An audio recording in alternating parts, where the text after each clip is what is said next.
Hello, I'm State Representative Rosemary Brown, and welcome to the Legislative Report. I have two very special guests with me today on the Legislative Report to talk about a couple different things we're going to approach here. But Uriel Trujillo, am I saying it right, the last name? Oh, it's actually Trujillo. Oh, see, I knew I wouldn't say that right. Trujillo. See, it sounds much nicer when you say it. Yes. He's the Executive Director for the Upward Bound program at East Stroudsburg University.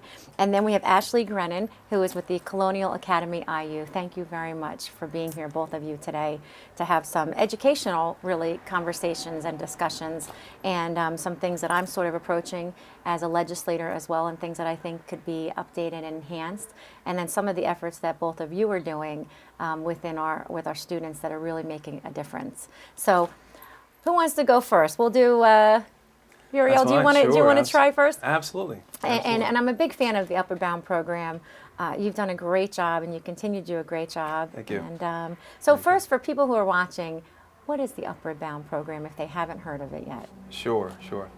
Well, first of all, thank you very much for inviting me to be part of your program and for giving me the opportunity to talk about Upward Bound, which is something that I like to do when I talk about our project. The Upward Bound program started 40 years ago at East Stroudsburg University. And in 1974, when they started this, East Stroudsburg made a commitment to be a player in the college access game, if you will. It was about providing more opportunity for students who are considered to be quote-unquote low income and whose parents did not have the benefit of going to college, so it'd be first generation. So our primary criteria is a socioeconomic criteria for our program. The program actually started in 1964, so it is 50 years old through the Economic Opportunity Act. And in our project right now, we serve 100 students, grades 9 through 12. And this includes schools here in Monroe County, East Stroudsburg Area School District, Pocono Mountain West, and also we are focusing on the Allentown School District in the Lehigh Valley. Our students come to our program, as I said, recommended through a teacher or counselor, not working up to their academic potential, and they will spend 6 weeks in a residential summer program with us. They'll be going to school during their summers, Monday through Friday. They do go home on weekends, but they're in classes from 8 o'clock in the morning to 4 o'clock in the afternoon, and then after dinner, study halls from 6 to 7:30. Now, I'm going to stop you there for a second because it Sure. sounds scary Oh. to a student who's watching right now, right? Right. That, in summer, Right. to go to school after going to school all year, and I'll let you continue. Sure. But everything and all the students that I have met through Upward Bound feel the complete opposite of that. It Yes. sounds scary. It Right. sounds like, boy, it's a lot of school, and I'm never going to get a break. But all the students seem to absolutely love it. Right. And look forward to it. So on that note, I'll let you continue. Well, thank you, and I think that is an important thing to point out. Our students do feel a lot of joy in being part of the program, and it's because they kind of become overwhelmed by what we call peer power, the power of meeting a lot of friends who are like-minded and working on something together. So they're all heading in the same direction, and once our students spend the summer, yes, they're doing academic work, but they're also having a lot of fun. And they also get to go on trips to Broadway plays and trips to museums, and on learning more about colleges by going on college trips to all kinds of colleges, whether they're public or private. So in that process, they get to make some lifelong friends. And with a program that is 50 years old, as you can imagine, we bring back alumni that are now, they're older, they're in their careers, they're seasoned veterans, some of them 25 years in their career, to speak to our students. So there's a lot going on. In addition to that, we have a parent association, which is very active. And so, one of our main focuses is family, creating that family environment. So all these things, that social capital and cultural capital is what helps them ultimately to succeed and to go off to the college that's most suitable for them, both public and private. So that, we have a lot of success. We're very proud, but our students do a lot of work. They do a lot of work. And then, like you said, during the summer and during the year as Yes. well. So it's Yes. a little bit of both. And one of the topics that I've really, have such a passion for is this financial literacy with youth. So the everyday life, balancing a Sure, checkbook, sure. knowing what a bank is, knowing what insurance rates are, just knowing about life in general, on how to work in life. And not necessarily there's always a course for it right now in high school or even in college, unless you're in a right. business major or an accounting major. In your program, is there something like that you're doing slightly, or any sort of aspect of that? There is, and that has an interesting kind of story to it, in the sense that I agree with you. A lot of our students, they, over the years, they get a lot of education, and they learn about the biologies and the, composition and algebra and all of that. But somewhere along the line, we really haven't impressed upon them how to be a participant in our economy, our microeconomy, and that is, as you said, budgeting, consumer credit, debt management. How do you protect yourself, protect your home, protect your family, those kinds of things. And a couple of years ago, when I came on, I did have a former life as a financial advisor.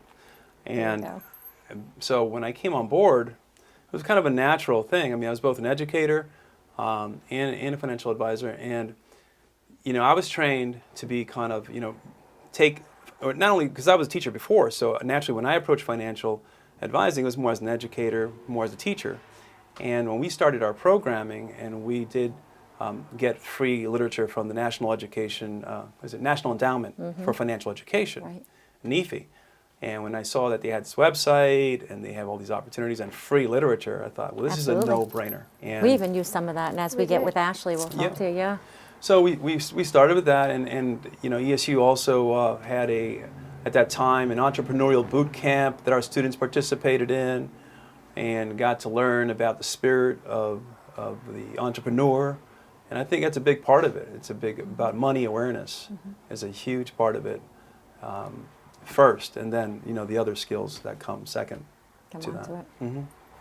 Do you find, like you said, that with the graduates of the Upward Bound program, you do have this mentorship now, where there's connections and they're coming back for some of the classes? Are you finding that with the program there are some also business, internship type of opportunities and all that happening? Do you see that happening already, or is it still building? Well, we still need to improve upon that aspect. I think those opportunities are there. Right.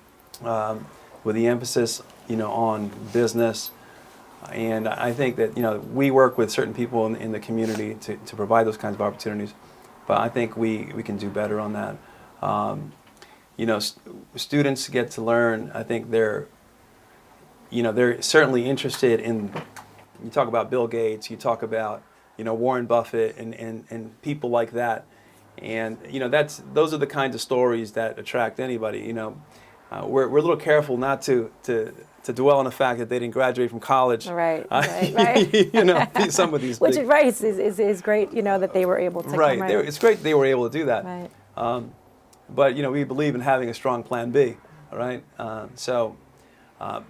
But yeah, those kinds of things are, I think, a natural component of that as well, to get them into internships and that. But our students major in so many, their interests vary, not just business. They could be, wanting to go into education, wanting to go into, being a physician's assistant or whatever that may be. And so, what do you find with the Upward Bound program to be some of your biggest struggles with the current youth or the current students, and keeping them focused and keeping them with the drive?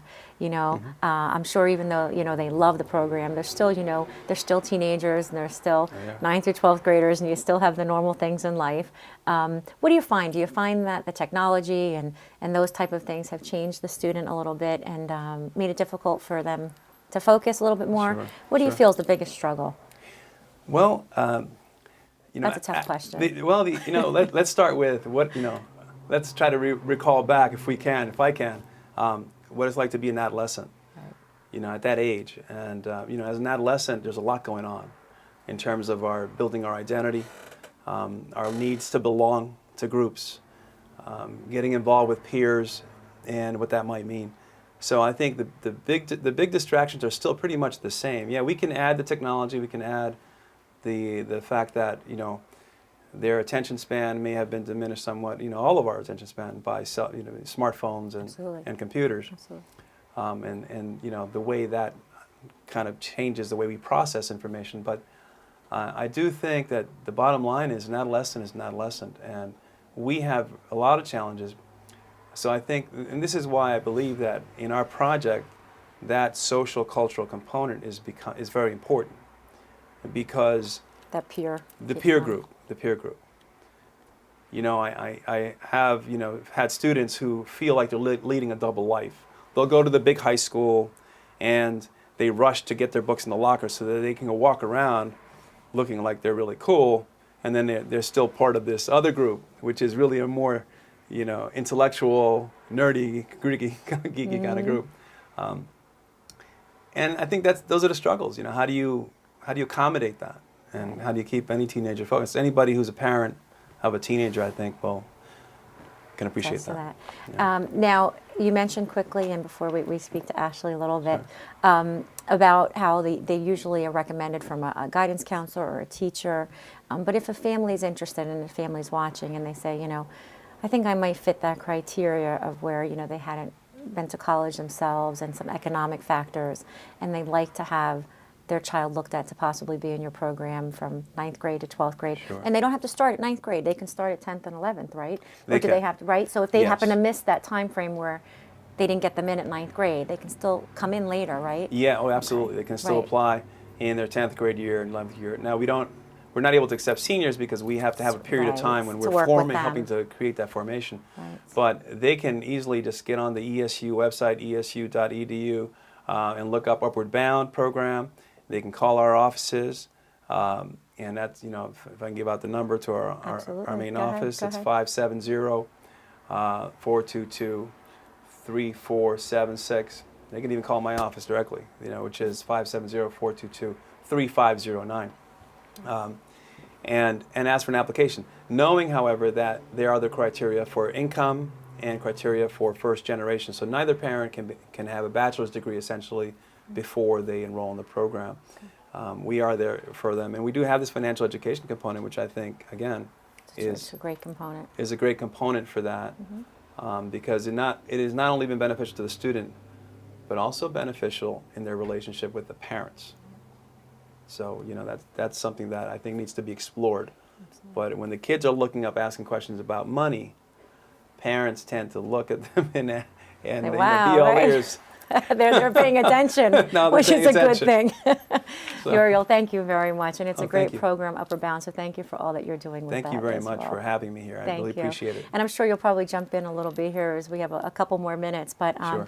Ashlee, you're with the Colonial Academy IU. Yes. And you were nice enough to help be one of the instructors during one of the financial literacy seminars I had here locally to help a little bit to begin the conversation. We did a little bit of a test to just see what the students did know, what they didn't know, what the parents thought, and we had some of that literature that you were stating from the financial endowment program. But I think it was a beginning process, and just even to get the conversation going versus needs and wants. As simple as that sounds, that's really what some of the focus was on needs and wants. And that in itself is quite interesting to see how all the different minds think. So tell us a little bit about yourself, what you do, and anything regarding education that you might want to feel to share. Oh, that's pretty open. It is open-ended. This is very relaxed, and something that you think that the viewers really should know about some of the students that you work with and some of your feelings also on the program. Okay. I actually just became a teacher 4 years ago. So I went in after starting to raise my own family, decided that I wanted to do something more, and went back to ESU and became a teacher. And was very lucky in this academy to get a job working with the academy, Colonial Academy, which is run by the Colonial IU. A lot of the students we service there are economically disadvantaged. And you start to hear snippets of conversations among students and things. And my position, I teach a math component, but I also teach remediation. And when I got hired, the principal said to me, see what they don't know and teach it, fill in the gaps. And as I'm starting to hear these conversations among students, and I really realized that they really didn't know how to handle money, comments would be made about being afraid to go to a bank. And I thought, what year is this? We're afraid to use banks. They didn't know banks were insured. They thought that if they put their money in a bank, it could get stolen. And I was just shocked by what they didn't know. So that really led me to find out, how am I going to instruct them? How am I going to fill this gap? And I also found NEFI, the endowment fund, and ordered literature from them and then started teaching it. And the students were really interested. And I think we made some points about saving for the future, just how banking works, just some basic points that really got them thinking and talking and bringing conversations home to their parents. And, you know, what are our plans? Is there money saved for college? Is there a plan for that? And it really opened up. It keep coming out for free. It doesn't. That's right. No, it doesn't. Although I'm still looking for a way. I'm looking for one too. Right, Yeah. right. One that just spits it out. But I think, you know, I always tell my kids, you know, when I pull up to the drive-through for the Mac machine, as I'm pulling it out, I'll lean back in the car and say, you know, Mommy has to put money in the bank first before I get the money out. You know, and it's almost like a little joke, but it's true, because I think they see you taking it out and it's so quick. Well, I've had that conversation with my own children. Yeah. We don't have money for that right now. Well, use your card. Go to the bank. They don't just not give just it to there. me. That's right. It's Somebody's too just kinda easy. holding It just the seems so easy, doesn't it? So you worked with just trying to fill the holes and work with maybe students that maybe weren't having these conversations at home Right. all the time. Yeah. Yeah. And which is what I thought was really interesting when you started looking for people to participate in the program at the university that you sponsored, the different people that were interested. Because when your associate first approached me, I said, oh, we have to get all this economically disadvantaged families. And then she said, well, how am I going to reach them? I'm like, well, start talking to these people at the schools. And then as she talked to teachers at other schools, they said, no, we need the economically advantaged families, because those children don't realize how money works. They just have it. Yeah. And then it's like, well, no, we need all students to be able to participate in this, because really the conversation's just not there. Right. I think the face of how families handle money has changed so much over the last, I don't know, maybe the last century, or it's just constantly evolving. Yeah. Figure, it is. That's true. my parents didn't use credit cards at all when they were my age. And now it's the typical way of just paying for things. And are people paying off their credit cards at the end of the month, aren't they? What do those fees really look like over time? Yeah. Well, and the technology has again made it appear, I think, because everything's, you know, online and everything's through the cards, like you said, and it just appears that money's there. And it's just, you know, or it can be there, even if you borrow it. Some of these changes are really very recent. They are. I mean, and in our lifetime, even with the smartphones now, of course, some people already have apps that allow them to make purchases, and you know, so it's extremely convenient to spend. And it's very easy to get in debt, and very simple It is. to get in debt that quickly, and without understanding interest rates and what can happen with all of that, and your credit scores and things if you don't pay it back. But I think it's very interesting, and the part that we're trying to work on, and I have a piece of legislation with a fellow representative, Representative Dan Truitt, that we are working on trying to create where in order to graduate, you'd have to pass a requirement, a financial literacy course in order to graduate. And being on the fact of what you discussed, and being whether you come from an economically challenged home or you don't, or you go to college or you don't go to college. Either which way, it seems to be there's a lack of everyday education and knowledge that can really help you to be the most productive and hopefully get you in the best financial shape that you can be, or make the best financial decisions possible. Nobody's perfect with their decisions, you know, and none of us are. No. But to hopefully help with that, and I think what you're doing at the Colonial Academy, what you're doing at Upward Bound, are all tremendously in the right direction of doing great things, especially regarding specifically the financial literacy is what I'm looking at. So, but both the programs are very good, and I thank you for what you do. And time goes so very fast during these shows, so we only got a little snippet of each of what you do. But as I said, if there's any other interest from anybody watching, they can contact ESU or my office as well. Thank you. We're going to take a short break, and we'll be right back with some of the information that I presented a little bit earlier on some of the financial seminars I've held locally in the district.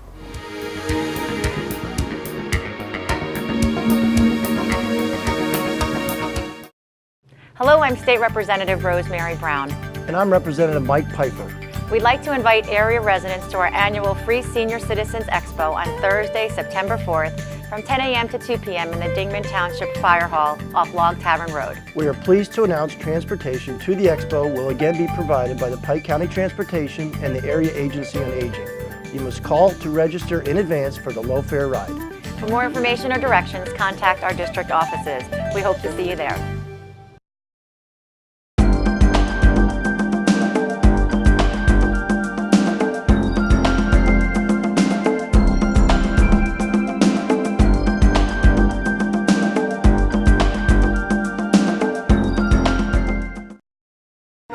Did you know that Act 16 of 1999 honors one of the greatest leaders in the Pennsylvania House of Representatives?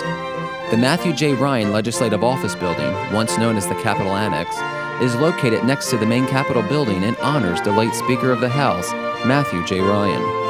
Those who visit this building will observe the magnificent architectural designs providing eloquence and grandeur to the building.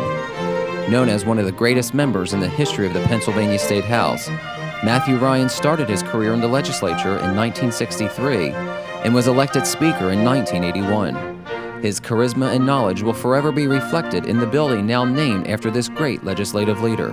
Now you know. We're going to learn some of the things tonight about making some good investment choices.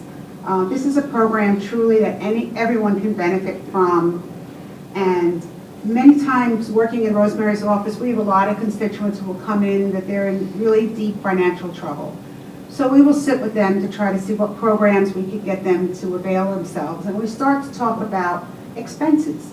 Well, where is the money that you're earning going? And then we will hear about the brand new car that they bought and the brand new iPhone they have because the other iPhone wasn't as good as the newest one that came out. Well, there's usually a reason why you're not making your expenses at that point. So sometimes you have to think about what's really important and what you need. My name is Ashlee Grennan. I'm a teacher at Colonial Academy with the IU. I've been teaching financial literacy for 3 years now. And it's something that every year amazes me, the different perspectives of different students. I have students who already have savings plans, and I have students who have never been inside of a bank before. So I have big different extremes, and our goal tonight is just to get you started thinking about money.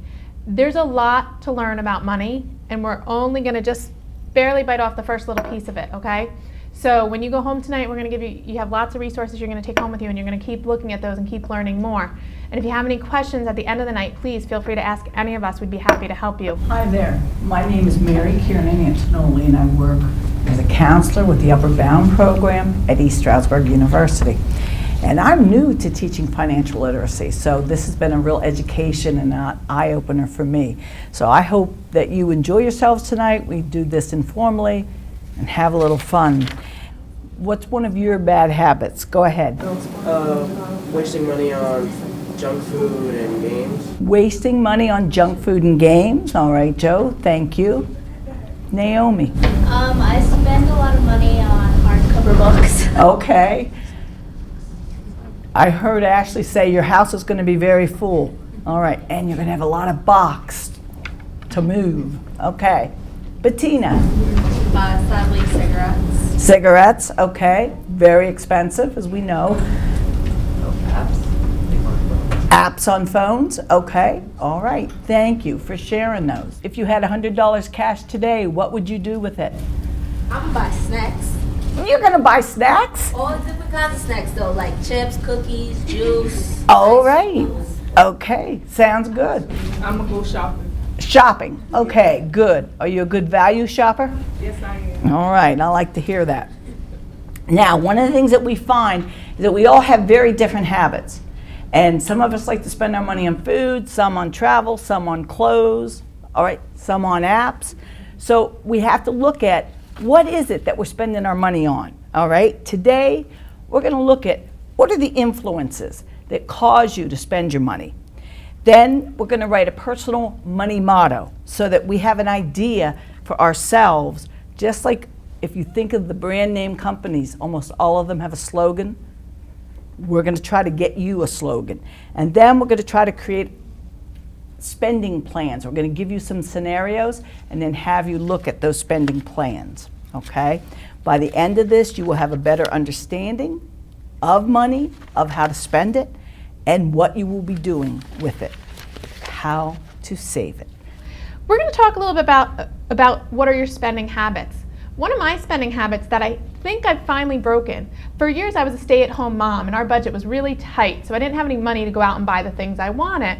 But I had that urge, you girls know what I'm talking about, that urge to go shopping.